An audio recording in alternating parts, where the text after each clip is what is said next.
बरं सेट कर, तुम्ही पण सेटिंग वाले आहात.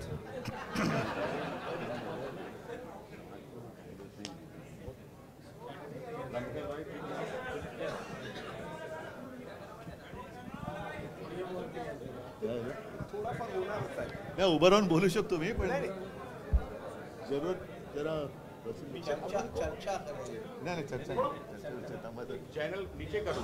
नाही ठीक आहे, नाही ठीक नाही. तुम्ही अरे मी उठलो तो उठता, तुम्ही मी बसलो तो बसता. तर तुम्ही एक काहीतरी करा, बसताय तर बसा, म्हणजे मला बसून बोलता येईल. बस अब लेकिन आप लोग नहीं ना बैठ रहे. ठीक है, ठीक है. थोडं हिंदी आणि मराठीमध्ये बोले ना. मराठी सुरू करा, हिंदीमध्ये कंक्लूड. अब एक ही है हिंदी मराठी. नाही, सगळे मराठी तर समजतात. व्यासपीठावरील सर्व उपस्थित मान्यवर आणि जमलेल्या बांधवांनो, भगिनींनो आणि मातांनो, बहुत दिनों के बाद जरा हिंदी की प्रैक्टिस बढ़ा रहा हूँ, क्योंकि जैसे मैं अभी गाड़ी से उतर रहा था तो एक पल मेरे ध्यान में आया नहीं कि व्यक्ति है कौन. शक्ल तो देखी हुई है, पता चला चंद्रकांत जी आहे. आणि ते एवढ्यासाठी म्हटलं कारण मला आज सुद्धा चंद्रकांत जी आठवतात, ते दाढ़ीवाले. मतलब आप सोचिए कितने सालों के बाद हम मिल रहे हैं. अभी अभी तो लगातार मिल रहे हैं, लेकिन इतने साल बीच में गुजर गए. क्यों गए पता नहीं. दुबे साहब भी बहुत सालों के बाद घर आए. राजेश जी पण तसे सगळे. पहले तो घर पे आना जाना था, बीच में पता नहीं क्यों क्या हुआ, आना ही बंद कर दिया. और अभी आपने जो बात कही कि आने वाले सरकार में हमें भी कुछ चाहिए, अरे आप साथ में रहेंगे तो देंगे ना. मेरे साथ रहेगा ही नहीं तो किसको दे दूं मैं. और पहले भी ऐसे नहीं, मेरे पिताजी ने उस वक्त भी कोशिश की थी. घनश्याम जी थे, अभी चंद्रकांत जी उस वक्त आप आते थे जरूर, राज्यसभा के मेंबर. नहीं, चंद्रकांत जी, रमेश जी आप आते थे जरूर, लेकिन शिवसेना में नहीं आते थे, घर जरूर आते थे. अभी तो खैर अपना गठबंधन ही हुआ है, महाविकास आघाड़ी. गठबंधन क्यों हुआ, कैसे हुआ. और दुबे साहब, मैं आपको धन्यवाद देना चाहता हूँ, क्योंकि जब अपनी तारीख तय हुई थी तब मैंने सोचा नहीं था कि अरे आजचा मुहूर्त हा शिवजयंतीचा मुहूर्त आहे. एक चांगला मुहूर्त आहे, शिवजयंतीचा मुहूर्त आहे. आणि ही तर गोष्ट सत्य है कि छत्रपति शिवाजी महाराज जी का राज्याभिषेक करने के लिए काशी से गागाभट्ट आए थे. तो अपना रिश्ता तो इतना पुराना है, इतना पुराना है. पण तेव्हा माझ्या एक गोष्ट माहिती नव्हतं कि इलेक्शन कमीशन बीच में अपना रिजल्ट सुनवा देगी. ठीक है, कल उन्होंने मेरा धनुष्यबाण छीन लिया. अब खुद प्रभु रामचंद्र मेरे साथ आ गए, आप ही ने दिए हैं. तो ऐसे होता रहता है, ये संजोग की बात है या पता नहीं इसके पीछे क्या राज है, लेकिन होता है, कभी कभी ऐसी बातें होती है. और मैंने तो कल रास्ते पे उतरकर चुनौती दी है. जिन लोगों ने मेरा पार्टी का नाम और धनुष्यबाण छीन लिया है, उनको मैंने चुनौती दी है कि अगर आप मर्द हो, आप में हिम्मत हो है, तो आप मेरा चुराया हुआ धनुष्यबाण लेकर मेरे सामने आइए. मैं मेरी मशाल लेके सामने आता हूं, देखेंगे क्या होता है.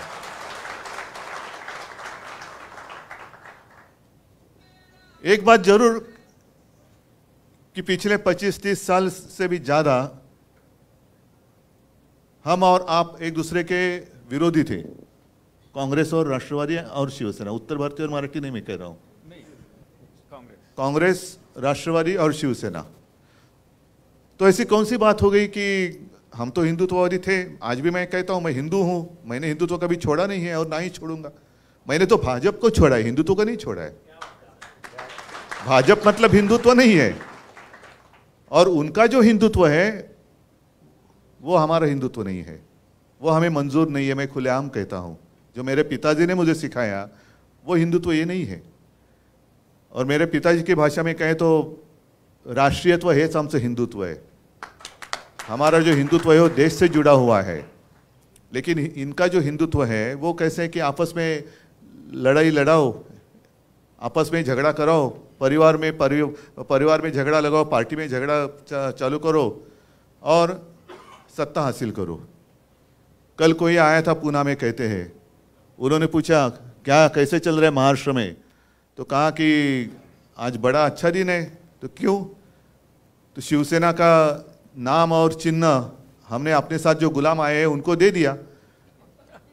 तो व्यक्ति बोले बहुत अच्छा, मोगैम्बो खुश हुआ. ये मोगैम्बो है. मिस्टर इंडिया अगर आप याद करें तो उसमें यही है ना, मोगैम्बो यही चाहता था कि देश में एक दूसरे के साथ लड़ाई हो जाए, लोग आपस में लड़ते रहे और वो लड़ाई में व्यस्त रहेंगे तो मैं राज करूंगा. यही तो है आज के मोगैम्बो, यही तो है. वो भले हिंदू हैं, लड़ो, हमारे साथ है, वही हमारे, वो हिंदू हो या कोई हो, कोई उसका उसमें फर्क नहीं पड़ता. आप हमारे पार्टी में आते हो तो ही हिंदू हैं, और नहीं है तो आपने हिंदुत्व छोड़ दिया. आप मुझे बताओ, मैं तो जैसे आपने कहा इंतजार कर रहा हूँ बीकेसी में कब आप जनसभा करते हो. मुझे तो लोगों के सामने आना है, लोगों के बीच में आना है और पूछना है बताओ मैंने क्या गलती की है. 2.5 साल मैं मुख्यमंत्री था, कहाँ मैंने भेद किया है? आपस में लड़ाई कभी मैंने करवाई है? कभी शिवसेना ने आपस में लड़ाई लगाई है, की है? कभी नहीं. दुख इस बात का होता है कि 92-93 की जो आपने जिक्र किया, तो यही तो मेरे शिवसैनिक हैं. आज अनिल परब है, वायकर है, विनायक जे, ऋतुजाताई बसले त्यांचं तेव्हा रमेश होता, भाऊ कोरगावकर है, इकडे पण काही लोक असतील. ये तो हमारे सैनिक हैं जिन्होंने मुंबई को बचाया था. और आज जो हिंदुत्व की बात कर रहे हैं वो उस वक्त कहाँ थे? एड्रेस नॉट नोन, कहाँ गए पता नहीं. और आज बड़े सीना तान कर आ रहे, 56 इंच की छाती. अरे आपकी 56 इंच का जो सीना है उस वक्त कहाँ था? उसको तो पसीना आया था. आप अभी गुनहगार मान रहे हो. और मैं कांग्रेस के साथ गया, मैं नहीं गया, भाजपा ने मुझे ढकेला है, भाजपा ने मुझे ढकेला. और ये बात मैं दोहरानी इसलिए चाहता हूं ताकि गलतफहमी आपके मन में ना रहे. 2014 में मैंने नहीं युति तोड़ी थी, भाजपा ने युति तोड़ी थी. और तब भी मैं हिंदू ही था ना, आज भी हिंदू हूं. उस वक्त आपने युति तोड़ी थी. बाद में जब आपको पता चला, जरूरत पड़ी कि अरे शिवसेना तो साथ में लगेगी, क्योंकि उस वक्त लास्ट मोमेंट चंद्रकांत जी, मतलब चुनाव, वो जो नामांकन पत्र दाखिल करने की डेट रहती है उसके एक दिन पहले उन्होंने युति तोड़ी. बड़ी मुश्किल थी क्योंकि 288 जगह पर मैं कैंडिडेट कहाँ से लाऊं. तो भी हम लड़े, अकेले लड़े तो 63 आए थे. हमें बीजेपी को ऐसा लगा था कि वो अकेले की जोर पर सत्ता संभालेगी, नहीं संभाल सके, हमारी मदद लेनी पड़ी. उसके बाद अमित शाह घर पे आए थे.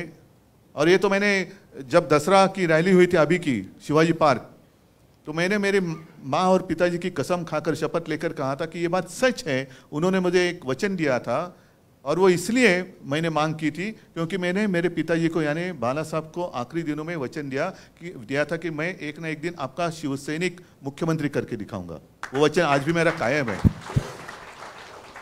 तो उस वक्त अमित जी ने कहा ठीक है, और बाद में ठीक है के बाद जो कुछ हुआ आप देख रहे हैं.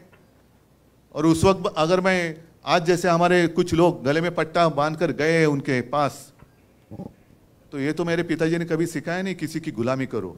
मेरे पिताजी ने सिखाया अन्याय के साथ लड़ाई करो. मैं तो लड़ने वाले पिता का लड़ने वाला पुत्र हूँ, और कभी झूठ बात नहीं करूँगा. मैं झूठी बातें करना मेरे खून में नहीं है. और इसलिए मैंने कहा कि ऐसी बात है तो मैं छोड़ दूंगा. मैं अच्छा हम देंगे, वही आपको मिनिस्ट्री लेनी पड़ेगी क्या? और उस वक्त तो ये कहा गया था कि आप चुनकर आए हो, ध्यान में रखो मोदी जी का चेहरा आपने इस्तेमाल किया है. उस वक्त तो युति थी, गठबंधन था. हाँ, हमारे पोस्टर पे मोदी जी का चेहरा था, उनके पोस्टर पे हिंदू हृदय सम्राट बाला साहब का चेहरा था. और एक जमाना था ना, कल मैंने कहा कि एक जमाना जरूर था कि मीटिंग में, मोदी जी की मीटिंग में पब्लिक मोदी जी के नकाब मास्क पहनकर आते थे. लेकिन अब दिन बदली हो गए. अब मोदी जी को बाला साहब का नकाब पहनकर महाराष्ट्र में आना पड़ता है. और एक ऐसी गंदी हरकत कर रहे हैं। क्या आपको पसंद है जो भी चल रहा है? आपको पसंद है? क्या ये प्रजातंत्र है? अरे लड़ना है तो मैदान में लड़ो ना। आपको जो कुछ कहना है कहो, हमें जो कुछ कहना है कहेंगे, और जो जनता है वो निर्णय करेगी। वो सबसे ऊपर की अदालत है, बड़ी अदालत है वो जनता, उनको फैसला करने दो। यही तो लोकतंत्र है। लेकिन इनको लोकतंत्र मंजूर नहीं है। सब जो एजेंसीज है वो भेड़ियों की तरह से अपने ऊपर छोड़ते हैं। मैं कुत्ता इसलिए नहीं कहता, कुत्ता मुझे बहुत प्यारा है, कुत्ता ईमानी रहता है, वफादार होता है। भेड़िया का मतलब मानते हो ना, लांडगा, बरोबर ना? जरा हिंदी सीख रहा हूं मैं। लांडग्याला काय म्हणतात हिंदीत, काय म्हणतात बाबा? नाही, लोमडी म्हणजे कोल्हा, सियार म्हणजे पण कोल्हाच होतो, भेड़िया म्हणजे पण थोडक्यात लांडगा कळला ना तुम्हाला? हा तो शब्द काही असू दे, तो लांडगा हा लांडगाच असतो आणि लबाड असतो। लबाड लांडगा ढोंग करते। वो पहले छोड़ना है, इनकम टैक्स को छोड़ो, इसको छोड़ो, उसको छोड़ो, सबको डराने के बाद मैं सबके साथ अकेला लड़ रहा हूं। अरे अकेला क्या, आपके भेड़िए तो सब पहले आए ना, उनके आधार पर आप लड़ रहे हैं। और एक उम्मीद थी, जरूर थी, एक सपना था, जरूर था। देश को एक मजबूत देश बनाना अपना सपना था, वो आज भी है। क्योंकि जिनको हमने एक सपना देखकर वहां बिठाया वो खुद बलवान हो गए, लेकिन देश कमजोर हो रहा है, देश कमजोर हो रहा है। मेरा कर्तव्य सिर्फ मुंबई बचाना इतना ही नहीं है, मेरा कर्तव्य महाराष्ट्र बचाना इतना ही नहीं है। मेरा कर्तव्य, मेरा मतलब हम सबका देश को बचाना है। और आज अगर हम जागेंगे नहीं, मेरे पिताजी, ये बात तो प्रमोद महाजन जी ने एक मीटिंग में कही थी, भाषण में कही थी। राजेश जी तेव्हा तुम्ही मला वाटतं भाजपात असणार, सोबत होते, बरोबर ना? कारण प्रमोद जी घरी यायचे, खूप चर्चा व्हायची, गोपीनाथ जी यायचे, तो एक काळ जमाना वेगळा होता, एक खुलापन था। आज सारी चीज़ें शतरंज का खेल हो गई है। आज कहाँ अपनापन रहा ही नहीं, जो कुछ करना है वो शतरंज हो गए। आपको ये इतना, लेकिन शतरंज में भी कुछ नियम होते हैं। घोड़ा कैसा चलना चाहिए, हाथी कैसे जाना चाहिए, ऊंट कैसे चलना चाहिए, यहाँ तो कोई भी कैसे भी चलता है। तो प्रमोद जी ने कहा था, और ये सच है, वो जमाना था, वो सब अपने हिंदू लोग बिखरे हुए थे। और तब मेरे पिताजी ने प्रमोद जी को कहा था कि प्रमोद देख, एक ना एक दिन मैं तुझे इस देश का हिंदू बनकर वोट करते हुए दिखाऊंगा। तो प्रमोद जी ने कहा कि बाला साहब कैसे है पॉसिबल? उत्तर भारतीय अलग है, मराठी अलग है, दक्षिण भारत के अलग है, बीच में पंजाबी है, बंगाली है, तो ले देख तू क्या होता है कि नहीं देख। वो दिन तो आ गया, हिंदू बनकर वोट करने लगे। अभी हिंदू उठ गए, जाग गए। अभी जागा हुआ हिंदू खतरा भी हो सकता है, तो उनके आंखों में धूल फेंकी जा रही है। तुम्ही उठलात, हिंदू उठले जरूर, पण उठल्यानंतर जागे झालेला हिंदू ह्याला जर का सगळं दिसायला लागलं तर पंचायत होणार। म्हणून मग जो नींद से जाग गए हैं उनके आंखों में धूल फेंकने का काम चल रहा है। मग कुठला तरी एखादा मुद्दा असा फेंकायचा, फिर वो जैसे चुनाव आते हिजाब का मुद्दा आया था, अब कहाँ गया हिजाब का मुद्दा? हाँ, फिर जैसे कुछ आता है तो गौवंश हत्याबंदी का मुद्दा निकालेंगे, कुछ आएगा तो मतलब हिंदुओं को ऐसे महसूस होना चाहिए कि अरे क्या हो रहा है। बीच में तो और एक मजेदार बात हुई, मुंबई में एक मोर्चा निकला था, हिंदू जन आक्रोश, हिंदू आक्रोश मोर्चा, याद है? देखा अपने न्यूज में देखा? हाँ, हिंदू आक्रोश। क्यों हिंदुओं को आक्रोश करना पड़ रहा है? दुनिया का सबसे ताकतवर आदमी, देश का प्रधानमंत्री है 8 साल से, हिंदुत्ववादी है, हिंदू है, तो भी हिंदू आक्रोश कर रहे हैं। ये कौन सा हिंदुत्व है? ये कौन सा राज है? ये कौन सा रामराज है? और कांग्रेस का जब राज था तो आपको पता है एक नारा लगाया जाता था, इस्लाम खतरे में है। अब नारा बदली हो गया, अब हिंदू खतरे में है। तो किसका राज अच्छा था? नहीं, अभी सारे मुस्लिम भाई भी साथ में आ रहे, इसलिए ऐसे नहीं कहता कि वो खतरे में आना चाहिए। आपका और हमारा कोई झगड़ा है ही नहीं, ना उत्तर भारतीयों से है ना मुस्लिम लोगों से है। जो भी इस देश को अपना देश मानता है, अपनी मातृभूमि मानता है, और जैसे आपने कहा कि उत्तर प्रदेश तो आपकी मातृभूमि है, ये कर्मभूमि है, आपको आदर दिया है, तो इस देश के प्रति आपका एक कर्तव्य बनता है। तो यही है कि इस देश को अपने मातृभूमि मानने वाला हर कोई वो हमारा भाई है, वो हमारा भाई है। और आते आते मुझे थोड़ी देर हो गई इसलिए क्योंकि घर में भी कुछ उत्तर भारतीय आए थे, नहीं सच्चे आए थे, अलग, वो उत्तर प्रदेश से आए थे, आज ही के दिन आज शाम को जा रहे, तो उन्होंने पूछा आप अगर होंगे तो हम मिलना चाहते, तो आइए। तो मैं यही उनको कह रहा था कि देखो हमारा हिंदुत्व तो कैसा है, जो मेरे पिताजी ने हमें सिखाया। एक पिछले 3-4 सालों की बात है, आप भूल गए होंगे या आपने शायद पढ़ा भी नहीं होगा। एक अपना फौजी था कश्मीर में, वो छुट्टी लेकर घर जा रहा था परिवार को मिलने के लिए। जब आतंकवादियों को पता चला कि ये अभी छुट्टी लेकर अकेला जा रहे, बीच में उसको किडनॅप किया गया, त्याचे हालहाल केले आणि कुछ दिनों के बाद एकदम छिन्न विछिन्न झालेलं त्याचं शरीर, उसका मृतदेह कहीं पे मिल गया। वो अपना था कि नहीं था, जिसने देश के लिए कुर्बानी दी है। अभी मैं अगर कहूं कि हाँ वो मेरा भाई था, तो आप बोलेंगे लेकिन आपको नाम पता है क्या है? उसका नाम था औरंगजेब। औरंगजेब होगा ना, मजहब से मुसलमान होगा, था ही, लेकिन उसने अपने देश के लिए कुर्बानी दी। भारत माता, जिसको भारत माता की जय कहते हैं, उसके लिए उसने अपनी जान तक दे दी। वो अपना भाई नहीं था, वो अपना भाई ही था। तो ये अगर हमारा हिंदुत्व है, अच्छा अगर मैं कांग्रेस के साथ गया तो हिंदुत्व को छोड़ दिया। अभी कल मोगैम्बो ने कहा कि ये मुख्यमंत्री पद के लिए कांग्रेस और राष्ट्रवादी के तलवे चाट रहे थे। तो अभी उन्होंने जो किया है, कौन किसका क्या कौन सा हिस्सा चाट रहे पता नहीं। नहीं सांगतो ना, हे रोटी बन आता ऐसे 2-4 दिवसापूर्वी मुझे भी वहां आमंत्रित किया गया था, सैयदना साहब ने बुलाया था, मैं गया। लेकिन मैं गया, मैंने वहां चपाती नहीं लटली, क्योंकि जो रिश्ता होता है ना उसको दिखावे की जरूरत नहीं होती। जब कोई रिश्ता नहीं होता है तो ऐसे नौटंकी की जरूरत पड़ती है कि जाकर रोटी कणिक मड़ा, चपात्या लाटा, झाड़ू मारा। और जब दिल से रिश्ता होता है ना तो बात सीधी दिल से दिल की होती है। नौटंकी की बात करने की, नौटंकी करने की आवश्यकता नहीं होती। मैंने जाकर वहाँ, उन्होंने मुझे प्रेम से बुलाया, मैं गया, क्योंकि जब बड़े सैयदना साहब थे तो मुझे याद है, मैं छोटा था तो वो भी मेरे पिताजी को मिलने के लिए घर पे आए थे। तो इतने पुराने हमारे संबंध है, कोई आवश्यकता नहीं है नाटक करने के लिए। लेकिन उन्होंने कुछ भी किया। मैं कांग्रेस के साथ गया तो हिंदुत्व तो छोड़ दिया। अरे भाई, आप मुफ्ती मोहम्मद के साथ बैठे थे, उस वक्त आपने क्या छोड़ा था? कभी कांग्रेस ने आतंकवादियों को शहीद मानने के लिए तो ये नहीं रखी थी ना शर्त कि ये जो है काय अफजल गुरु, त्याला तो शहीदाचा दर्जा द्या म्हणून ते मुफ्ती मोहम्मद आणि महबूबा मुफ्ती सांगत होते। उनके साथ आपने सत्ता के लिए उस वक्त क्या किया था आपने? मैं नहीं पूछना चाहता, लेकिन क्या तब भी आप हिंदू थे ना, कि उस वक्त के लिए टाइम प्लीज ली थी, जैसे बच्चे लेते टाइम प्लीज, हम हिंदुत्व छोड़ रहे हैं, हम हिंदुत्व पकड़ रहे हैं। ये क्या नौटंकी चल रही है? कब तक लोगों को उल्लू बनाएंगे? और कल की जो बात हुई है सरासर अन्याय है। आप मुझे बताइए, मेरे पार्टी में कुछ लोग वहां चले गए, जाने दो, जिसकी मर्जी जाना चाहे जाएं, लेकिन वो दूसरी पार्टी में जाने चाहिए। आपने जो बात कही, और इसलिए मैंने कहा ना कि अरे भाई, मेरे ही लोग मुझे घर से बाहर निकाल रहे, क्योंकि वो घर पे ही कब्जा करना चाहते हैं। ये घर ही मेरा है, मेरे पिताजी ने उनको सहारा दिया था। ये जो सारे शिवसैनिक बैठे हैं, आज भी लाखों शिवसैनिक हैं, उन्होंने पसीना और खून बहाकर इनको बड़ा किया। अब वो मालिक बनने जा रहे।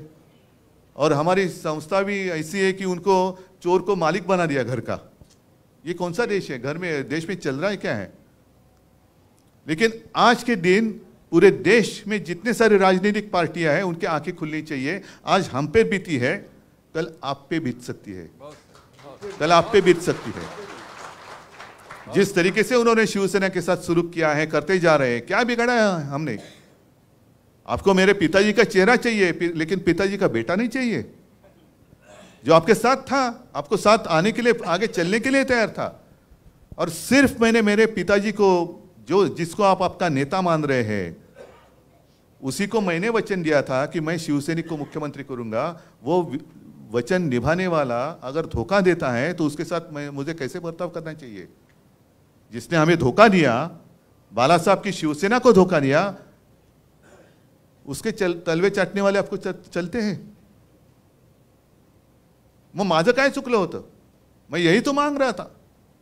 अगर जो बात मैंने उनके सामने रखी थी, चलो 2.5 साल तो मैं मुख्यमंत्री था, हालांकि मैं मुख्यमंत्री बनना नहीं चाहता था, मेरा सपना नहीं था, लेकिन पवार साहब थे, कांग्रेस के अन्य ज्येष्ठ नेता थे, उन्होंने कहा कि उद्धव जी आपको ही करना पड़ेगा, ये स्वीकार करना होगा, अन्यथा ये सरकार बन नहीं सकती।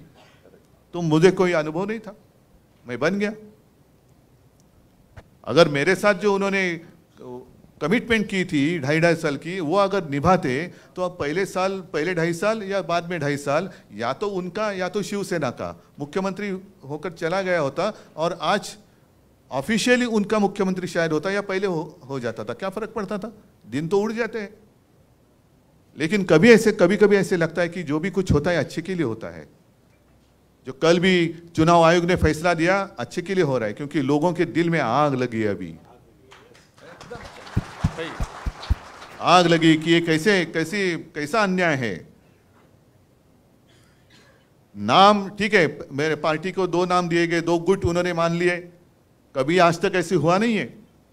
जब भी किसी पार्टी में विवाद हुआ, कांग्रेस में भी हुआ था इंदिरा जी के समय पर, तो गाय वासरू, पहले बैल जोड़ी था, पण गाय वासरू नका विसरू,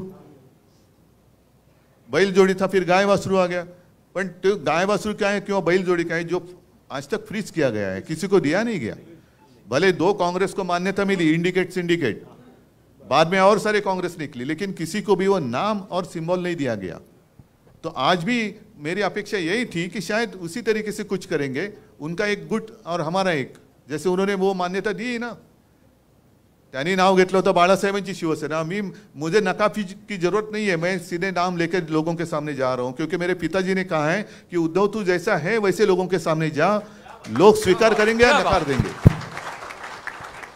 तो मैं तो सीधा नाम लेके जा रहा हूं, शिवसेना उद्धव बाळासाहेब ठाकरे है मंजूर, आ जाओ साथ। आपने धनुष्य बाण फ्रीज किया था, मैंने मशाल ले ली। अब शायद ये भी वो कर सकते, क्योंकि इतनी नीच और गंदी राजनीति कर रहे हैं कि शायद वो हमारी मशाल भी ले सकते हैं। तो चलो आज मशाल दी है ना, हमने तो ली है, उन्होंने चोरी का धनुष्य बाण लेकर सामने आने की मैंने जो चुनौती दी है, हो जाने दो ना, क्यों डर रहे हैं आप? पूरी सत्ता ताकत आपके पास है, धनुष्य बाण भी आपके पास है। लेकिन जैसे मैंने कहा कि शायद आप धनुष्य बाण को चुरा सकते हैं, लेकिन ये लोगों के दिल में बैठा हुए राम को नहीं चुरा सकते आप। उनके दिल में जो बैठा हुआ राम है, उसके आशीर्वाद जब तक मेरे साथ है, तो भले धनुष्य बाण आपने चुरा लिया तो भी मेरा कुछ बिगड़ नहीं सकते। और अभी मुंबई को दासी बनाने की बात चल रही है। मुझे तो अभिमान है, पिछले 25 साल ऐसे नहीं कि मुझे उत्तर भारतीयों ने बिल्कुल वोट नहीं दिया ना, जरूर दिया। मराठी तो है ही, लेकिन उत्तर भारतीय भी लोग मेरे साथ रहे, गुजराती भी रहे, मुस्लिम लोग भी हैं। हमारे बेरामपाड़ा से त्याचं काय नाव आपलं, हाजी अली नगरसेवक आहे। म्हणजे आपण विचारच करू शकत नाही, अरे बेरामपाड्यात शिवसेनेचा नगरसेवक, अभी तो और अच्छी लीड से आएगा। अरुण खान आहे, त्याच अलीकडच्या पलीकडचा आहे, इकडचा तिकडचा, तर दिलेच होतं ना सगळ्यांनी सोबत।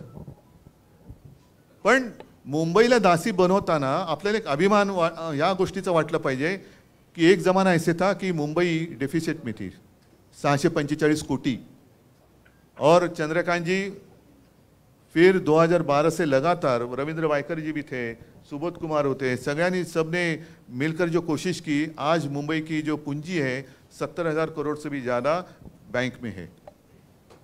इसका अभिमान होना चाहिए कि नहीं होना चाहिए? हमारे प्रधानमंत्री आए और क्या उन्होंने कहा कि बैंक में पैसा रखकर विकास नहीं होता। ठीक है, बैंक में पैसा रखकर विकास नहीं होता, ये सिंपल बात क्या हमें समझ में नहीं आती, लेकिन पहले बजट या वो जो पूंजी है वो समझ तो लो क्या है। उसमें से 30-40% उसके ऊपर महापालिका का अधिकार ही नहीं है, क्योंकि उसमें राजेशजी तुम्ही पण होतात नगरसेवक, त्याच्यात बरेचसे हे जे पैसे आहेत ते कर्मचाऱ्यांचे आहेत, फंड आहेत, भविष्य निर्वाह निधी, ग्रॅच्युएटी असेल, पेन्शन असेल, हे असेल ते असेल, मग काही कॉन्ट्रॅक्टरच्या ठेवी आहेत त्याच्यामध्ये जो बाद में वापस लौटाने पड़ते हैं। और बैंक में पैसा रखकर विकास नहीं होता हमें मालूम है, लेकिन शायद आपको पता नहीं प्रधानमंत्री जी, मुंबई महापालिका जो कोस्टल रोड बना रही है वो उसी पैसे से बना रही है जिसके ऊपर टोल लगने वाला नहीं है। त्याला म्हणतात विकास. पण आता FD वरती यांचा डाव घाला घालतात ते. FD तोड़ने की बात चल रही है. इसका मतलब यही है कि सारे के सारे देश में भिखारी बनकर मेरे दरवाजे के सामने खड़े रहने चाहिए. भिकेचा कटोरा घेऊन रोज तुम्हाला माझ्या दारासमोर उभं राहिलंच पाहिजे, यालाच म्हणतात हुकुमशाही.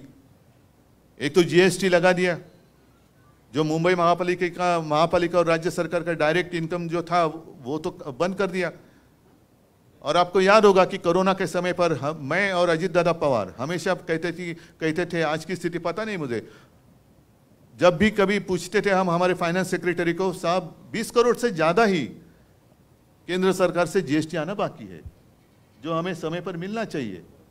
तो जसं पैसा बँकेत ठेवून विकास होत नाही, तसा राज्याचा आणि मुंबईचा पैसा केंद्राच्या खिशात ठेवून सुद्धा राज्याचा आणि मुंबईचा विकास नाही होणार. निदान मुंबईचा हक्काचं जे काय आहे, महाराष्ट्राच्या हक्काचं आहे ते तर द्या ना. हमें भीख नहीं चाहिए आपकी, दिल्ली की भीख नहीं चाहिए मुंबई को. मुंबई तो पसीना बहाने वाली नगरी है, पसीने की कमाई तो दे दो. आपको पसीना भी नहीं बहाना है. सारे उद्योग आप महाराष्ट्र से गुजरात लेके जा रहे हैं. सगळ्या गोष्टी मुंबईच्या बाहेर, महाराष्ट्राच्या बाहेर, आणि वरती येऊन उपकार केल्यासारखं काहीतरी तोंडावरती तुकडे फेकून जायचं आणि मुंबई आपली दाशी बनवायची. त्याच्या आड शिवसेना येते, उद्धव ठाकरे येते. खत्म कर दो इनको पॉलिटिकली. आपके ऊपर है. मी तुम्हाला सांगितलं, मला माझ्यासाठी तर काहीच मी मागत नाहीये. तुम्ही जेव्हा पब्लिक मीटिंग घ्याल, मी माझी दसरा मेळावा असतो तसंच आणखीन परत मीटिंग तर मी घेणारच आहे. मी तर लोकांवरती सांगणार आहे, मी तुम्हाला हवा असेल तर तुम्ही सोबत राहा. आज तर माझ्या हातात काहीच नाही आहे माइक शिवाय. सिर्फ माइक है जिस माइक के माध्यम से मैं मेरे दिल की बात आपसे कह सकता हूँ. मन की बात नहीं, मेरे मन में कुछ और चलता होगा. मनातले मांडे आपण म्हणतो, पण मैं दिल की बात करने वाला हूँ. दिल की बात करने वाला हूँ. और इसलिए अगर साथ आना चाहते हैं तो साथ निभाना पड़ेगा. साथ निभाना पड़ेगा. हर संकट में साथ रहना होगा. हाथ उठा के बोलिए, हम तुम्हारे साथ, आपके साथ हैं. नहीं, और इसलिए आपने जो कोरोना की बात सच है. थोड़ी सी वो एक याद कोविड की बात करूं. अभी शायद कितने तारीख को लॉकडाउन हुआ था? 23 से 24, 22. उसके शायद उसके एक वीक पहले से मैं चीफ मिनिस्टर था. मैंने ऐसे ऐसे कुछ चीज़ें बंद करना शुरुआत की थी. कुछ चीज़ें मतलब पब्लिक प्लेसेस, मॉल बंद करो, नाट्यगृह बंद करा, सिनेमा हॉल बंद करा, रेस्टोरेंट. लोगों को एक आदत होनी चाहिए, एकदम झटका नहीं लगना चाहिए. और उस वक्त मैं लगातार केंद्र के साथ कांटेक्ट में था कि मैंने उनको कहा कि कुछ यहाँ बाहर से जो लोग आए हुए, उत्तर भारत से हैं या कहीं से भी है, वो घर लौटना चाहते हैं. उनको घर लौटने के लिए मुझे ट्रेन्स दे दो, मैं पैसे देने के लिए तैयार हूँ. लेकिन उनको अगर वो घर जाना चाहते हैं तो घर जाने दीजिए. क्योंकि एक मानसिकता होती है, कुछ भी होता है तो अरे घर चलो भाई, घर चलो भाई, अरे घर चलो क्यों, यहाँ नहीं घर जाएंगे. तो ठीक है ना, घर जाना चाहते हैं तो घर जाने. तो मुझे कहा गया कि नहीं उद्धव जी, अभी कैसे, अभी तो मुश्किल है. फिर लॉकडाउन हो गया. लॉकडाउन होने के बाद मैंने उस वक्त भी कहा था कि देखो, लॉ एंड ऑर्डर की सिचुएशन खराब हो सकती है. लोगों को ज़्यादा समय तक मैं, ये कोई इमरजेंसी नहीं है कि लॉक करके, लॉकडाउन मतलब घर का दरवाज़ा लॉक करके उनको अंदर बंदी बनाई जाए, ऐसे नहीं है. तो नहीं अभी नहीं. फिर जो हुआ, लोग बाहर निकले, तो भी मैंने आदेश दिए थे की जहाँ भी इनको अगर हम रोक कर उनकी निगाह, मतलब त्यांची निगराणी आपण चांगली ठेवू शकू ते करा. मग जवळपास 7.5 लाख लोकांना एक महीनाभर हम वो जहाँ भी रहे वहाँ कैंप बनाए. खाना तो दिया, साथ में डॉक्टर्स भी रखे, लेकिन फिर भी वो सारे इंसान है. एक दिन वो बांध भी टूट गया और लोग चल पड़े रास्ते पे, पटरी पर चलने लगे. 1-2 लोग तो ट्रेन के नीचे ऐसे कुछ बेचारे, उनकी जान भी गई. और तब भी मैंने, अनिल परब मंत्री थे, परिवहन मंत्री, अनिलला सांगितलं, म्हटलं अनिल सगळ्यांना ST दे आणि 7.5 लाख लोकांना त्यांच्या गावाच्या सीमेपर्यंत सोडलं. अनिल परबच मंत्री होते. 7.5 लाख लोगों को मैंने उनके गांव की सीमा तक छोड़ा। कुछ लोगों को उन्होंने कहा कि नहीं हमें यहाँ तक छोड़ दो, फिर हम स्टेशन रेलवे महाराष्ट्र के बाहर हम रेल्वे से जाएंगे। फिर ऐसे सारे लोगों को हमने किया, जो कुछ कर सकते थे किया। त्यावेळेला आम्ही हे बघितलं नव्हतं की मी तर खरं सगळ्यांना सांगत होतो की आप कहीं जाइए मत, आप यहीं पे रहिए, कुछ नहीं होगा, हम आपका ख्याल रखेंगे, नहीं लेकिन हमें घर जाने दो। तो ठीक है आपकी मर्जी। आता त्यावेळेला घरी गेल्यानंतर वो भी एक वीडियो आए थे, पूरे लोग रास्ते पे रुके हुए हैं और पानी भी नहीं पीने के लिए, कुछ नहीं, ये नहीं वो नहीं। वो बोल रहे थे इससे अच्छा तो महाराष्ट्र था, महाराष्ट्र था। तो ये बात है। तो यही मैं कहता हूं कि हम साथ में रह रहे तो सुख में और दुख में हम साथ एक दूसरे के साथ रहे।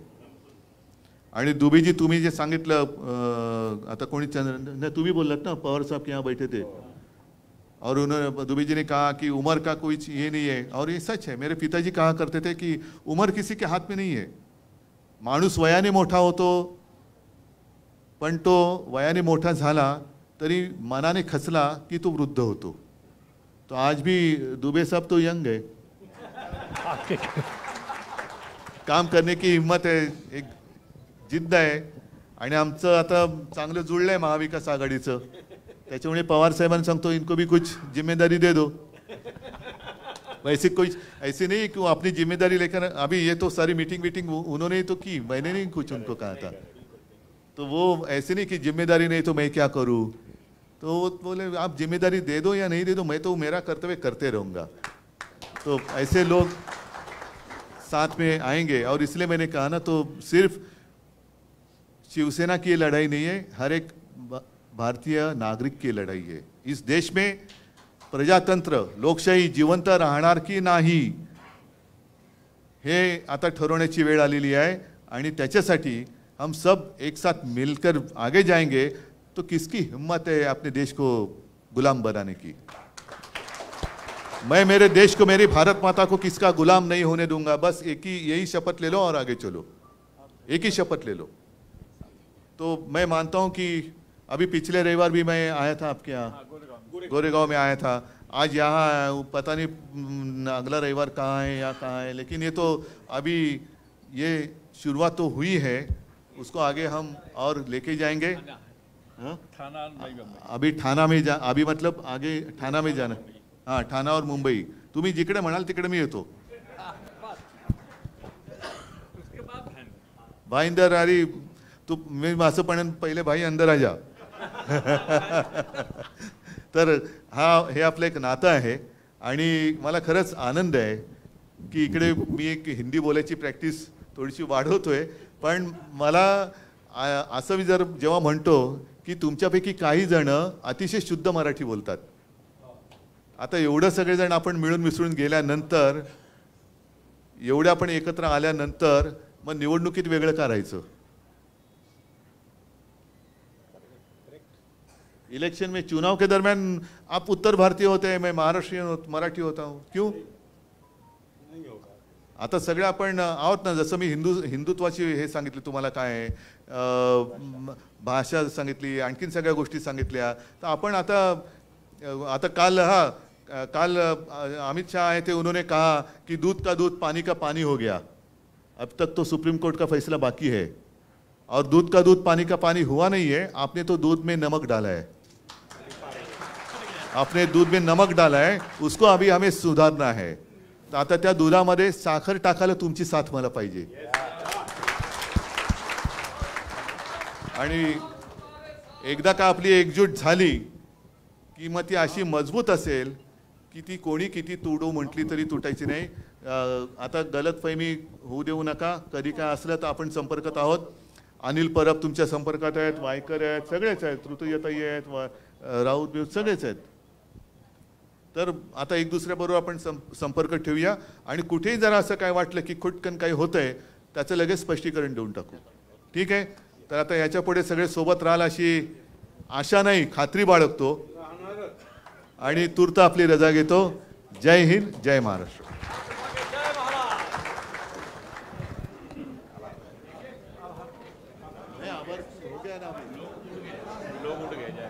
आप